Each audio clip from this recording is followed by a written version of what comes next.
Dealings with the Dead, number 33. I am sad. It is my duty to record an event of deep and universal interest.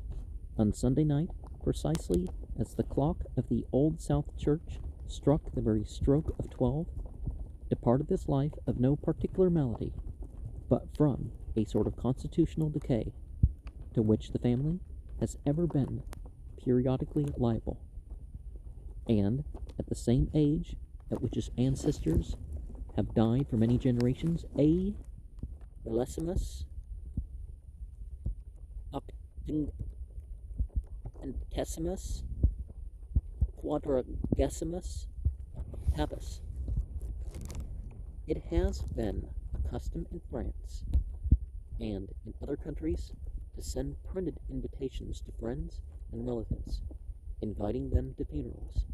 I have heard of a thriving widow, Le Veuve Berthier, who added a short postscript. Madame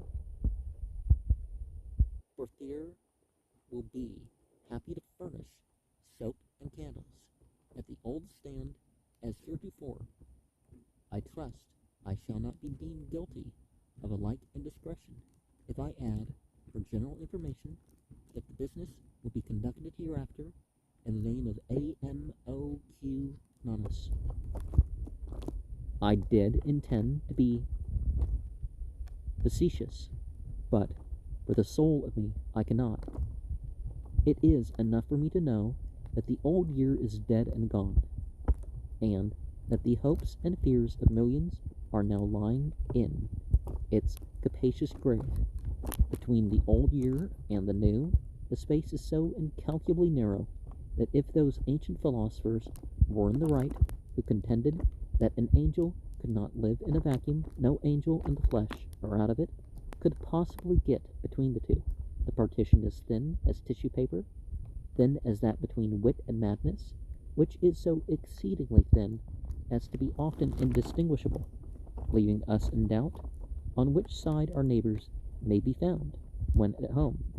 I see clearly in the close of another year, another milestone upon time's highway from chaos to eternity.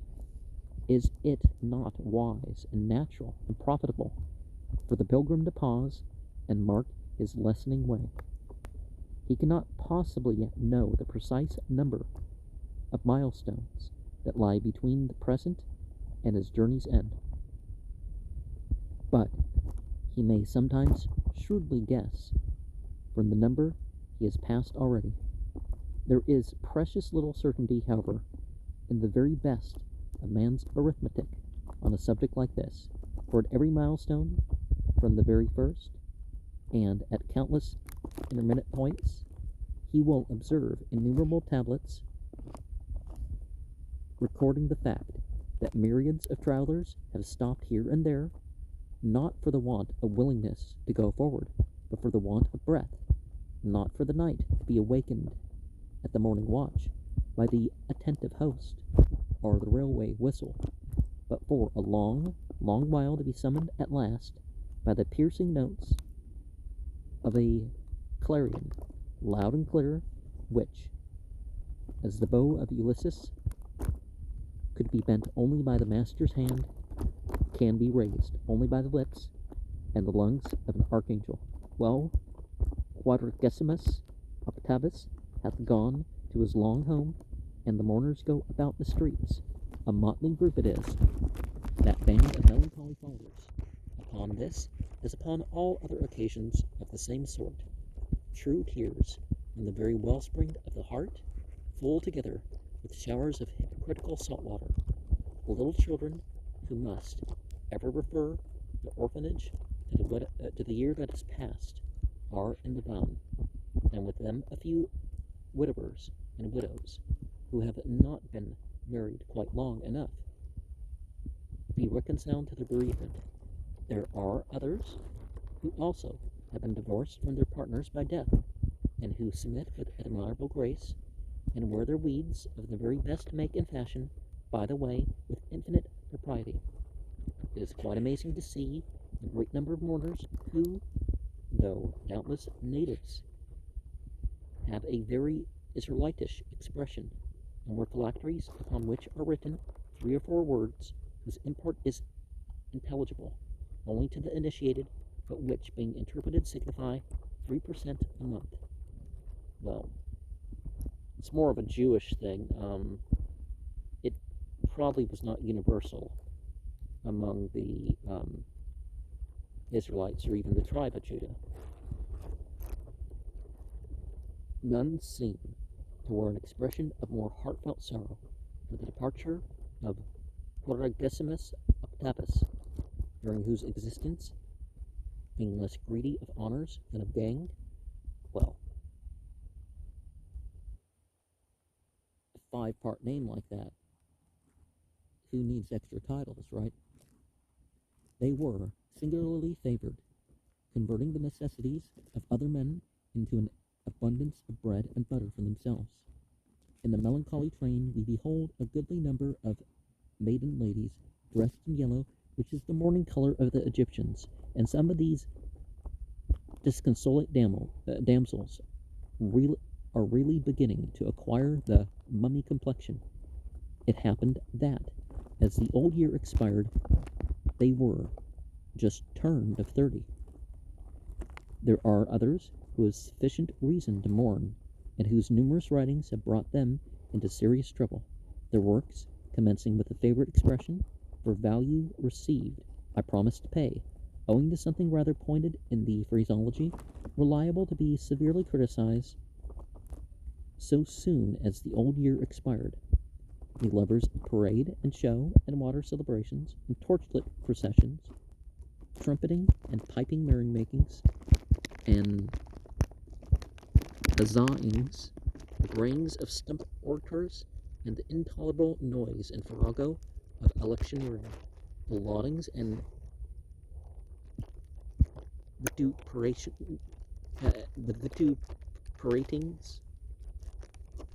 of Taylor, Cass, and Von Buren, the ferocious lyings and vilifyings of partisans, politically drunk or crazy, the lovers of all or any of these are one and all.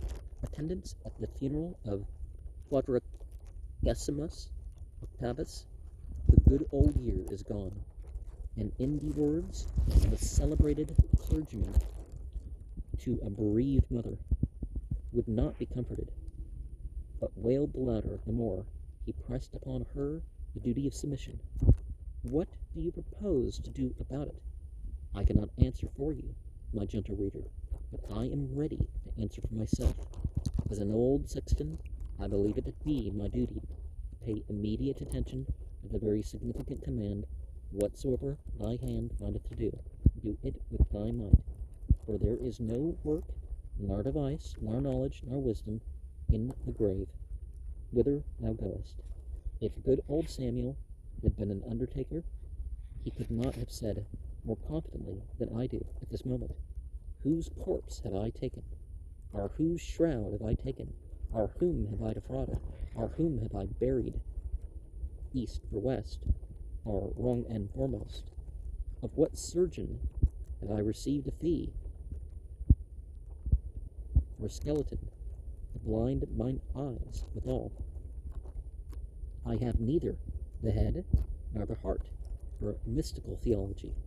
I believe in the doctrine of election as established by the Constitution and laws of the United States and of the states respectively, so far as regards the president, vice president, and all town, county, and state officers, and I respect the Egyptians for one trait recorded of them by eminent historian, who states that those who worship an ape never quarrel with those who worship an ox. A very fine verse, the 13th of the last chapter of Ecclesiastes. Let us hear the conclusion of the whole matter. Fear God and keep his commandments, for this is the whole duty of man. The Quran takes the whole thing of fear into a broader thing of having regard, God consciousness, not just, at that reversion aspect for the sake of God, have them all.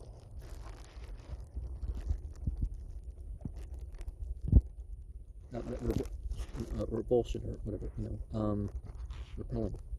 Let us try during the year upon whose threshold we are now standing to do as much good and as little harm as possible. I respectfully recommend to all old men and women who are as gray and grisly as I am to make themselves as agreeable as they can, and remember that old age is proverbially peevish and exacting. In the presence of children, do not forget the wise sayings of Parson Primrose, who candidly confessed, when solicited to join in some childish pastime, that he complied, for he was tired of being always wise. Pray allow all you can for the vivacity and waywardness of youth. 9 young ladies in 10 may find a clever fit in Pope's shrewd line, brisk as a flea and ignorant as dirt. All that can be said about it lies in the filbert shell. Ita lex scripta est, ita rerum natura. You will not mend the matter by scowling and growling from morning to night. See, difficulty and suffering and different things. Can you not remember that you yourself, when a boy, were saluted now and then with the title of Proper Plague, Devil's Bird, or Little Pickle?